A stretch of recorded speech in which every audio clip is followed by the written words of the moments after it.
Hello and welcome to another episode of the Myrrh-Bearing Millennial Podcast. I'm your host, Jill, and I am eager to jump into today's topic with you, but also nervous because today's topic has to do with something that has taken me so much growth, something I'm actively still even working on, to get into this headspace of like, one, this is okay, and two, I can talk about this. But before we get into this topic, I have to tell you about my announcement. If you are someone who is trying to grow your business, whether it's that you're a solopreneur, you want to be an influencer, you have a brand, maybe you have a business that you make stickers for, or you make apparel, you have something you want to sell, whatever your business is, if you're trying to grow your online presence and you feel overwhelmed with content creation, this Friday, I am launching my content creator guide. This is not going to be a short 10-page ebook on how to create content. I am diving into the nitty-gritty details of every large platform. We're going to talk about Facebook, we're going to talk about Instagram, we're going to talk about TikTok, we're going to talk about Pinterest, and I'm even going to dive into Lemonade because I think Lemonade is like blowing up right now. We're also going to talk about YouTube. But the big major players in the social media field, I'm going to explain the ins and outs of them, what you should know about them when you're creating content, what the algorithms are showing that are the best ways for you to grow it, to grow your presence on these platforms, how you can create this content easily, quickly, and with way less stress, and so much more. I'm literally going to show you in this book how you can create 7 to 10 video pieces of content, so reels, TikToks, 7 to 10 of them, which is almost 2 weeks worth of reels if you're doing one a day, in 30 minutes. I'm going to show you my magic because as a stay-at-home mom, my time is valuable, but I am actively trying to grow my business faster than ever. And I post a minimum of 3 pieces of content up every single day. That's not including my stories. That's just my videos, my posts, 3 a day on each platform. And I do that as a stay-at-home mom with 2 children. I don't have a nanny. I don't have a babysitter. Like, I get help from my neighbor every so often, and my husband definitely helps on Saturday mornings. But like, I'm home with my kids, and I dedicate my time to with my kids. And I still do this. I'm still building. I'm going to show you how I do this. My content creator guide is coming out this Friday, and you can join the wait list.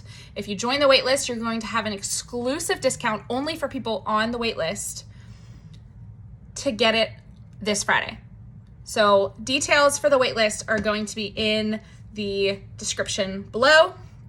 You can find it there, and I talk more about this on my social media, so make sure you're following me on Instagram, TikTok, Pinterest, YouTube, all the things, and you will see it all there. I'm super, super excited about this guide coming out.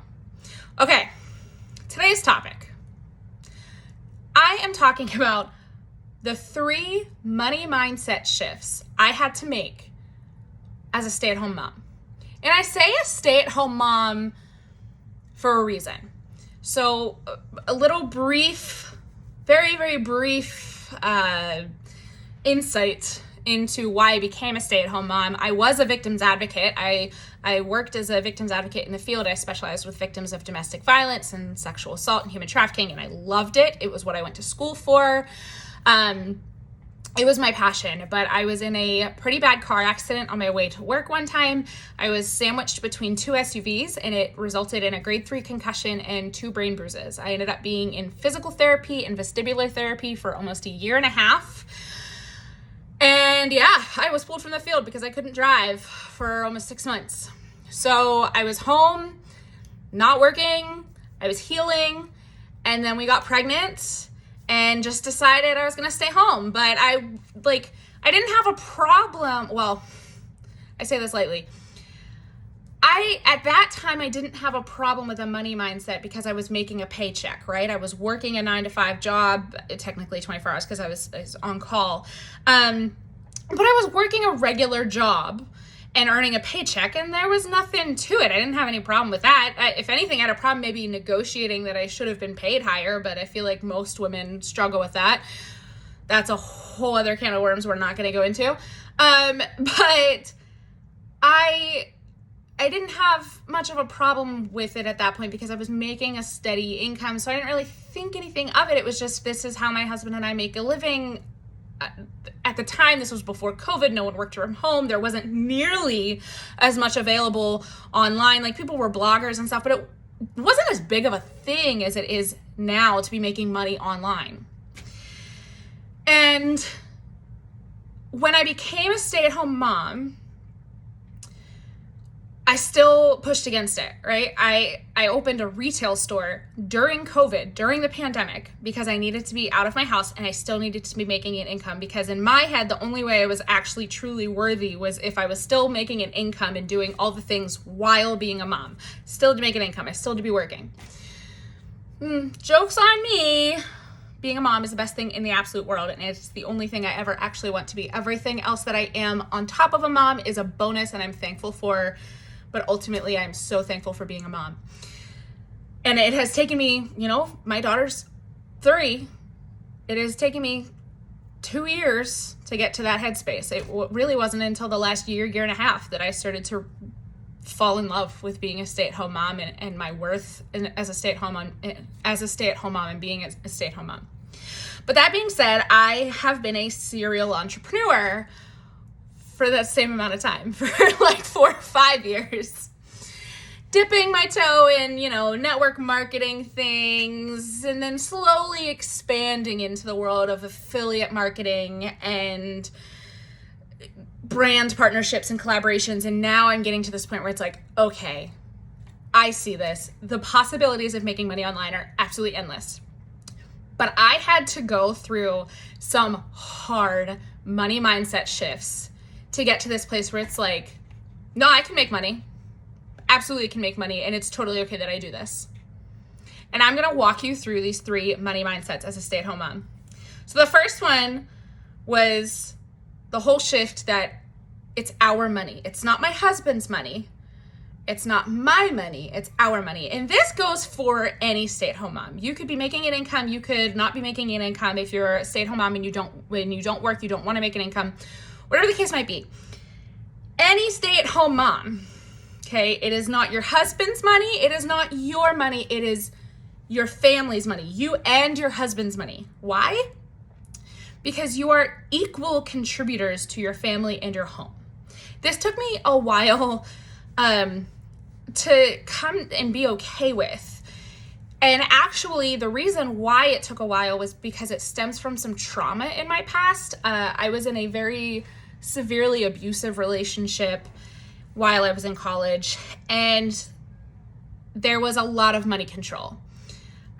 So I would live with him whenever we were home from school and stuff on the weekends, and we would work together at the place where his dad worked, and his dad would pay me, but through him. And so if he even caught me talking to someone on campus about a school project or whatever he deemed that he didn't appreciate or approve of, he would withhold my money from me. He would keep it from me. And so I've had it kind of stuck in my head that I needed to make my money. And this also stems from my mom. My mom was in a really severely abusive relationship for 13 years of my childhood. And I always swore that I would be the breadwinner of my family because I never wanted to be in the position where she was a waitress with 4 kids and her husband up and left. Well, they got divorced, but he didn't contribute. He didn't pay child support. And I wasn't ever going to be in that position. I ended up going into a feminist mindset of never letting a man have financial control over me. And this was a mindset shift I had to get out of. Because with my husband, it's different. It's a healthy marriage, right? He has 0 control over me with finances. He doesn't have any control over me in the first place, but he definitely doesn't hold finances against me. And it's funny because I'm the one who's arguably made the worst financial decisions in our marriage. I'm just going to be frank about it. when we lost John, so John was our baby that we found out we were pregnant with. I found out I was pregnant with him, and I miscarried him on the exact same day while my husband was in Chicago in September of last year. And I went through this just downward grief spiral and spent a lot of money on credit cards, on stupid stuff that I shipped from Amazon that I should have never spent. And now I'm paying for it. Like, now I'm working my butt off to pay all this off. And, like, that affected both my husband and I, right? Like, because we are the ones that ultimately have to pay that off. It was our names on that card. And stuff, like, it's our marriage. It's our checking account. There's no me in this scenario. We have to pay this off. It affects both of us. It makes our budget tighter. Same goes, I applied for a credit card at one time thinking it was going to be for my business, and I didn't want to tell my husband, and that affects my credit, which affects us being able to buy a house together in the future and stuff. Like, those were poor financial decisions I made, but here's the key to those, okay? It's one, my husband doesn't have control over me or our finances, but two, those mistakes were made when I was selfish and did them by myself. I had zero conversations with my husband. He just saw Amazon packages showing up and, like, started getting concerned and was asking me, but he was treading very lightly because he also knew I was grieving. And then it all just spills out months later of, I screwed up. This is what I did, and I'm so, so sorry. I'm going to get us out of this. And I mean, he has done nothing but show grace and love, and we have, since that, we've come together, and we know our budget together. We are both very aware of our budget. We are both very aware of our money, where it's going, what bills are getting paid, and so forth. But it took this shift of, this is not my money, because it was my credit card that I used. It's not his money, even though he's the one who makes 99% of our income that comes into our house. It's our money. So at the same time, when I talk about it being our money, I also don't have guilt. Like, if we have extra money in the budget or something, I don't have guilt about spending that if it's in the budget that we can do so. I don't say, like, oh, it's my husband's money. Oh, daddy's buying this. My husband's buying this. Like, it's our money. We're equal contributors into our household. He's off working and getting a paycheck, but I'm still working every single day at home with our children, feeding them, clothing them, taking care of them, giving them everything that they need, schooling them, raising them, right? And then he comes home and we both live in the house, so we both take care of the house together. Like, we are equal contributors into our home. I have my job as a stay-at-home mom. He has his job being the financial provider for the home, like being the leader of our home. So, and we come together, and it is our money. I don't have to ask him for permission. That's another thing. Like, I don't ask for permission, right? But we have a budget. But in our budget, like, we give each other basically an allowance of spending money and stuff, because we stay within our budget. How much are we paying off on debt? How much do we allot for groceries and stuff? And so when it comes to my own spending money that I have, I don't ask for permission for anything. Like, I know how much I get. I know how much I need to put aside if I want to save up for something bigger. Same with him. Now, if it's something bigger that's going to affect our budget, or usually more than like a couple $100s or something, like, we're definitely going to have a conversation about this, because this is a bigger purchase. We need to have a conversation about this. If it's outside the limits of our allotted spending money. If you've done Dave Ramsey Financial Peace University, like, you understand what I'm talking about whenever you get your spending money. So that's kind of what we have with that. But it's also, like, in this partnership, my husband runs the budget. And what I mean by that is he's very much the nerd in our marriage. He loves Excel spreadsheets. I could care less. I hate spreadsheets. I can't stand them. I'm just like, just tell me how much I can spend and I'll be happy. But through this, I've had to really learn how to have a voice in our budget. So instead of just, I trust him just to pay all the bills and stuff. But now it's like, okay, well, we're going to be going home, or we want to do the garden or this, so we should probably put this money aside for this. Like, having an active say in our budget, or saying, hey, why don't we go ahead and just throw a little bit extra towards these credit cards this month or something. Like I'm taking the effort now to have a say in our budget together, because ultimately our money runs our household and takes care of our family. So the two of us get a say. Neither of us controls the other.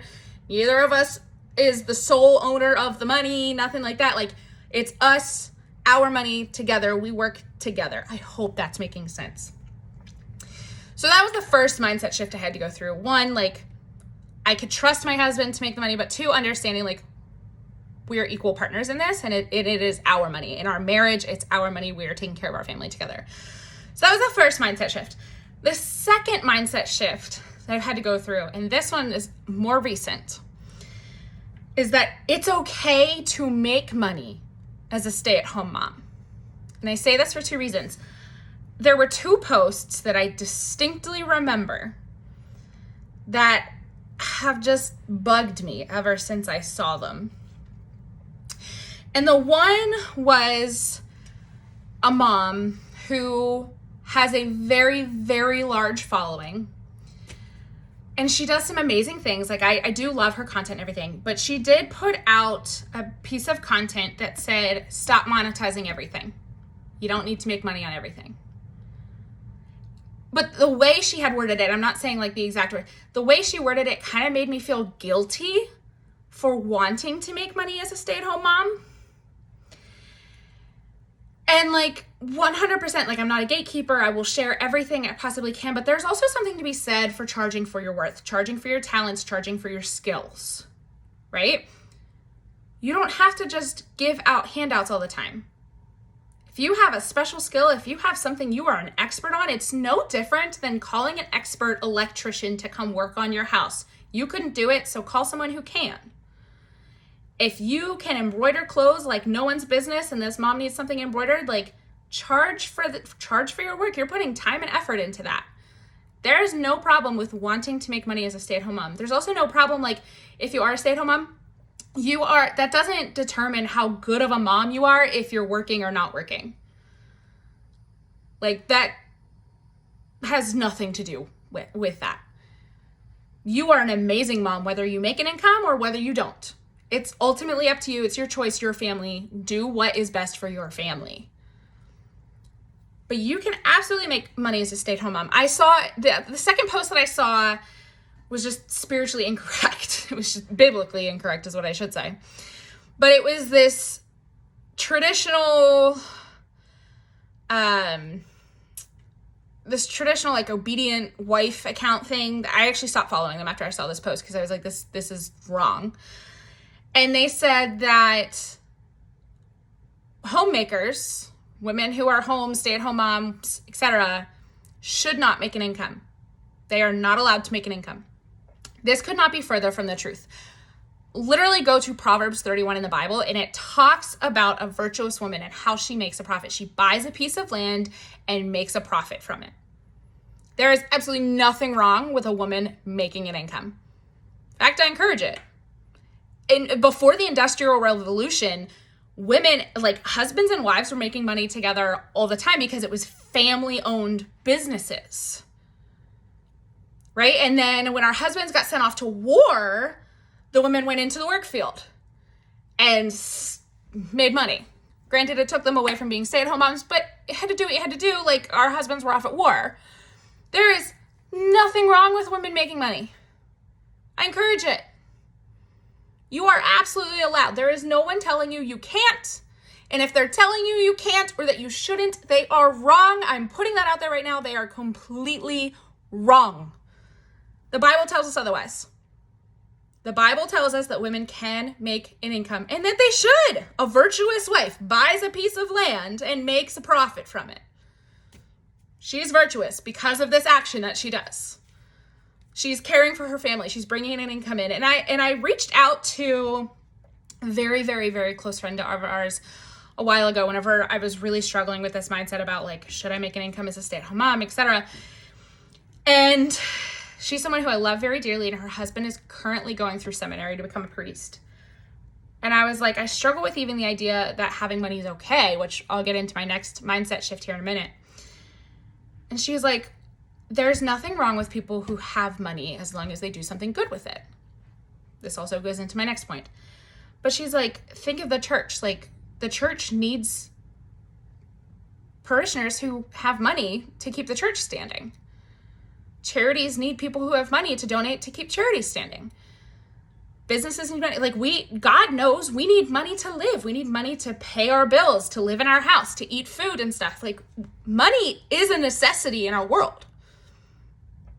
So it is completely okay for me to make money as a stay-at-home mom. So if you are also a stay-at-home mom who wants to make money, but you feel guilted that you shouldn't, or that it'll take away from you being a mom, or that you feel like you're not allowed, I'm telling you right now, it does not take away from you being a mom. In fact, like, I love that my children watch me work, because my daughter is actively saying, hey, when I become a mom one day, like, I can do that too. It gives you it gives you something for you too. It gives you like an identity outside of yourself or outside of being a mom. Like, sometimes we just need a break. I mean, I teach about how to find joy in motherhood, but also finding joy in motherhood is self-care. And part of self-care is finding stuff that you love to do. And if what you're doing also makes you money, then this is just all cherries on top and all bonuses. Right? Because you have something that you really enjoy doing. It's a great hobby, or it's a great job, or it's a great, it's something that you look forward to. It's something that brings you joy while also being a mom, not outside. It's while also being a mom. And you also make money from it. That's just perks. It's all bonuses. So I'm telling you now, this is your permission. You don't need my permission. You absolutely don't need it. But I think I talked about this on our podcast before. Like, I feel like I'm that person that whenever I have something I want to do, or I have this plan in place, I have to like run it by my husband and my absolute best friend, because I need them to be like, okay, go for it. Like, I don't need their permission, but it's kind of like needing someone to validate that you're not, like, I'm not crazy with this idea. Go for it. Someone believes in me. Hey, guess what? I believe in you. Go do it. Because God put you on this earth for a reason. He put you on this earth to be the mother of your children, right? And for multiple other reasons that we don't know what they are. But if you start exploring, and if you have this like itch of something that you love to do, that's on your heart for a reason. God gave you that skill, that drive, that excitement, that spark for a reason. Embrace that. It's just gonna make you really happy. I promise. Go ahead, go do it. Okay, the third mindset shift I've had to go through, third money mindset shift, is that money is not bad. Money in itself is not a bad thing. It's not a moral thing. What you do with money is what makes it good or bad. Is there a lot of bad money in the world? Oh yeah. Oh yeah. Money gets used for terrible things. But money also gets used for amazing, life-saving things. Donating money to charities and churches and hospitals and foundations and medical research, and funding medical and food operations and stuff in third world countries, or even just in your home, and helping shelters and so forth. Like, money does amazing things if you make the right choices with it. All money does is amplify the person you already are. So ask yourself, who are you? Are you someone who would just spend all the money on yourself and on terrible things? Or are you someone who would want to give your money and do amazing things with your family and fulfill God's plan for you with money? Like, who are you without money? Because when you get money, if you haven't gone through growth, like there's this business scenario that I've always been told, right? Picture this person who's sitting on a couch eating a bag of Doritos, and they're just watching TV. They got a knock on their door, and they open the door, and it's this guy who says, hey, you just won the lottery. Here's a check for $5 million. Congratulations. $5 million. This guy is now a millionaire. Where is that person a year from now? Still sitting on the couch, eating Doritos, watching TV. Why? because they didn't go through mindset growths to become a wealthy person. There's a difference between having a lot of money and being wealthy. Being wealthy means you're being smart. You are financially responsible. You understand financial literacy, and you are smart with your money, which means you will keep your money. You could have a lot of money and it just be gone really, really quickly because you didn't make the right decisions. I am guilty of that.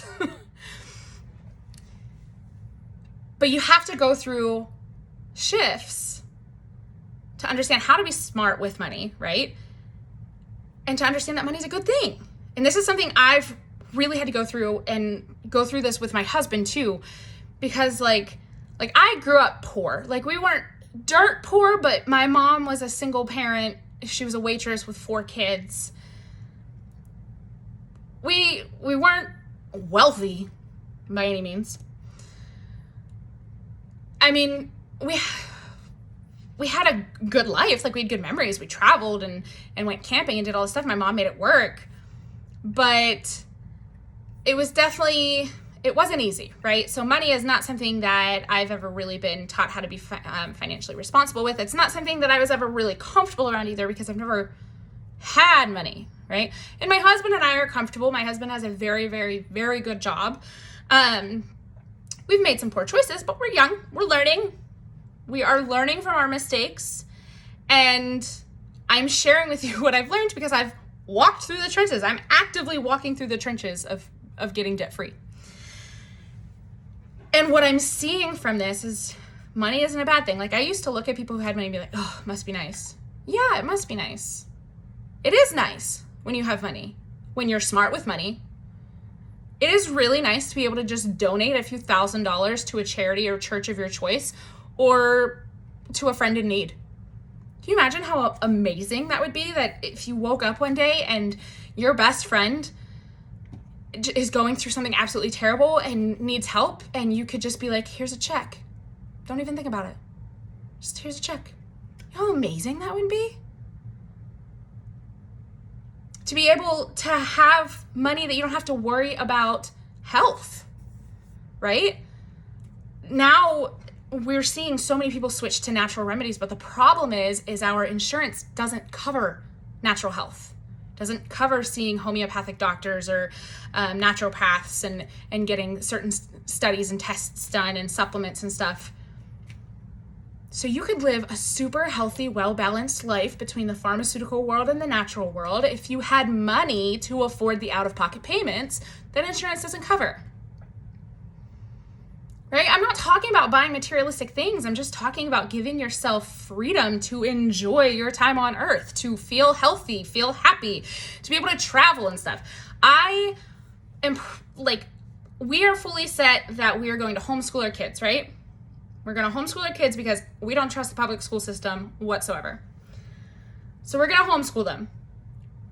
But if we can afford it, and it's a goal we're working towards, there is a specific school, it's a private school, that is moving to where we will be permanently located soon. And we would love to send our kids there. It's expensive. It is very, very expensive. It's like a used car per kid every year.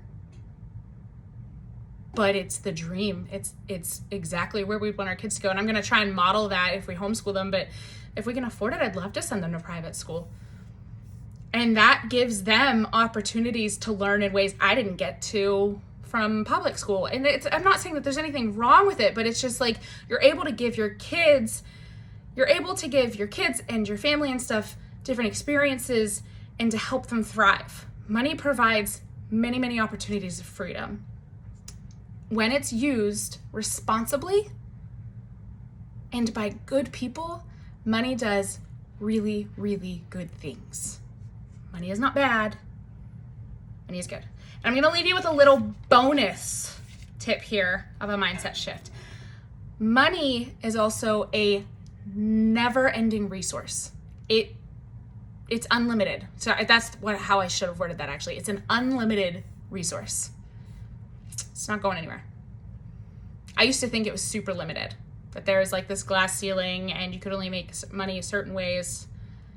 Every single day still, especially in the world of like online businesses and stuff, I'm still learning different ways you can make money. Through affiliate marketing is a big one. Like, I literally just learned, excuse me, I learned the other night 2 different ways that you can make money through affiliate marketing with an Amazon storefront without having a large following. I learned this on TikTok. I was like, holy crap, I didn't know you could do that. That's awesome. And people are making like multiple thousands of dollars every single month this way. I will be sharing more as I learn about this. Like, I will have episodes dedicated to how you can make money. But I want you to understand, like, it's an endless resource. There was this money book that I actually read. It's not super Christian, and it's a little bit new agey for my taste, but I'm someone who, like, I'll read anything and I'll take what I need to take from it that I think is really good advice. Anything after that is just kind of like, I don't really need to, like, listen to that part or something. It's a little new agey for me because she very much believes in the idea of just lost my whole train of thought. Oh my goodness, what is it called? Basically, it's whenever you speak it into existence. I'll remember this here in a second. But she teaches you that, like, the universe, if you give good to the universe will give good back, and karma and all this. It's very, very new agey. But she has some really, really, really good advice in there about money. The book is called I Can Make Money Like a Badass. Something like that. Making Money Like a Badass. It's actually a really good book. I think I read it in a couple days because I really enjoyed the advice that it came with and the understanding that it gave me about money and how money is this endless resource that you can go out there and you can literally do anything and you can find money. You really need money, you will do whatever it takes to get the money that you need. Desperate times, you will do desperate things to get money, right? So maybe you're not desperate. Maybe you want to build an income. There are ways you can do it. And the possibilities are absolutely endless when you're building a business of your own, especially in today's world. Guys, online opportunities to make money, it is endless. I don't think, like, something I definitely didn't grasp was how many people are actually in the world. And I still don't think I've grasped this. It's like, oh, no one's gonna buy whatever I'm selling. I'm sorry, I'm making an assumption of like over 1 billion people in the world. That's a lot of freaking people. Meanwhile, there's like TV shows. My friend was just telling me about this TV show with these marriage proposals of people just spending 30 grand on a bracelet or $70,000 on a ring.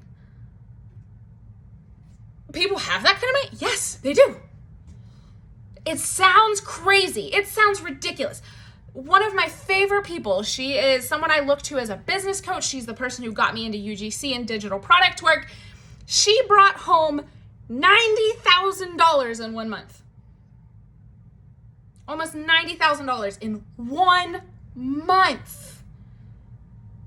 1 month. And that sounds crazy, right? That's insane that someone can make that amount of money. But the possibilities are endless. People are out there. People want to spend money. People want to invest in their futures. People want to buy what you're selling. Just keep telling yourself this because it's true. And then you do amazing things with your money. Take care of your family. Give your family an amazing life. Give to your church. Give to charities. Give to foundations. Save your money. Invest it. Do amazing things with your money. Change the freaking world with your money. It is an endless resource that is waiting for you to tap into it. So I hope these money mindset shifts made sense. It has taken a long time to be able to get in the headspace of like, yeah, I can do this. That making this money is possible, right? And there are still days where it's definitely hard. Like, I'm just in the beginning of growing my business. And my husband, like, he's very much someone that, like, I have to see it to believe it. except for God. Like, I mean, he's seen miracles. That's a whole other thing. I'm going off on a tangent. When it comes to money, it's like, I have to see it to believe it. But he's seeing the growth that's happening. And he's starting to see the potential. So much so that, like, he started daydreaming a little bit, which he doesn't do. And I'm like, okay, all right. You're daydreaming. You're getting excited. So I'm starting to see that you're seeing this. You're seeing the possibilities here. I want you to start doing the same thing. I encourage you. Daydream, but then come back to reality and figure out the plan of what you need to do and the actions you need to take to make that money and make those dreams happen. Turn the daydreams into your reality. Tap into the unlimited resource of money. Know that it's completely okay for you to make money as a stay-at-home mom, as working, whatever kind of mom you are allowed to make money. Go for it. Go for it. Go make money. And if anyone tries to tell you otherwise, they're wrong. Don't listen to them. They're not the ones paying your bills. Okay? I hope that helps. Make sure you're on the wait list for my content creator guide launching this Friday. I'm super excited about this, and make sure you're following me. If you liked what you heard, if you resonated with the episode, if you got anything from this, please like the podcast, comment, give it a rating, subscribe to my YouTube channel, subscribe to the podcast show, all the things to help the show get discovered, please. All right, I hope you guys have a wonderful rest of your day, and I can't wait to talk to you again next week.